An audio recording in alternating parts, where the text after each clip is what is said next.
اعوذ باللہ من الشیطان الرجیم، بسم اللہ الرحمن الرحیم۔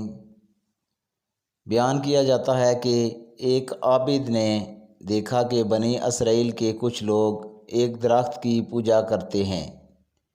اسے یہ دیکھ کر بے حد غصہ آیا۔ وہ گھر گیا اور اس نے کلاڑا اٹھایا اور درخت کاٹنے کے لیے چل پڑا۔ ابھی وہ کچھ دور ہی گیا تھا کہ شیطان انسانی صورت میں اس کے سامنے آیا اور کہنے لگا، اے خدا کے بندے، تم یہ فضول کام کیوں کرنا چاہتے ہو؟ اس درخت کو کاٹنے سے تمہیں کیا فائدہ ملے گا؟ عابد کو اس کی بات ناگوار گزری۔ دونوں میں بحث اس قدر بڑی کہ آخرکار دونوں لڑ پڑے۔ چند لمحوں میں شیطان گر گیا اور عابد اس کے سینے پر چڑھ بیٹھا۔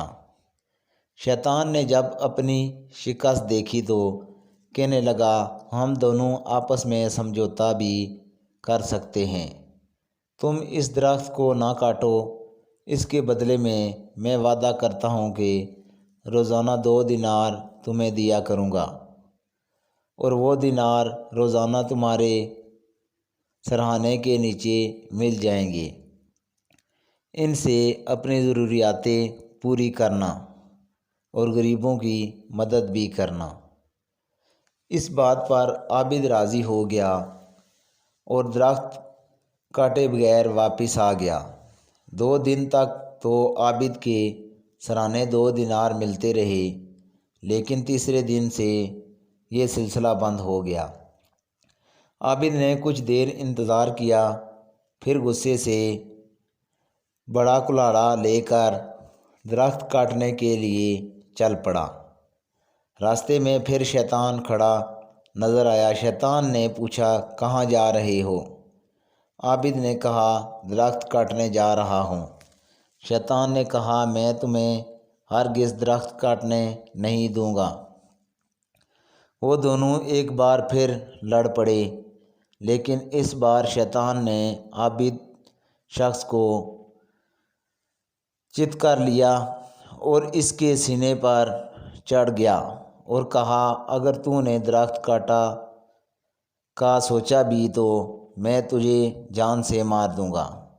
عابد ڈر کے مارے کہا، میں تم سے وعدہ کرتا ہوں کہ اب درخت کو ہاتھ بھی نہیں لگاؤں گا، بس تم مجھے چھوڑ دو۔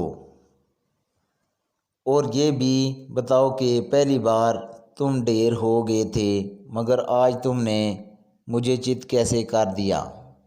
شیطان نے کہا، پہلی بار تم خدا کے لیے درخت کاٹنے جا رہے تھے، اس لیے میں ڈھیر ہو گیا تھا، کیونکہ میرا بس ان لوگوں پر نہیں چلتا جو خلوص دل سے اللہ کے لیے عمل کرتے ہیں۔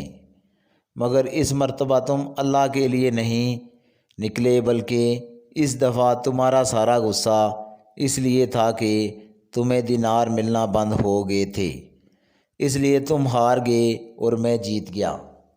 آج کا واقعہ اتنا ہی، اجازت دیجیے، اللہ حافظ۔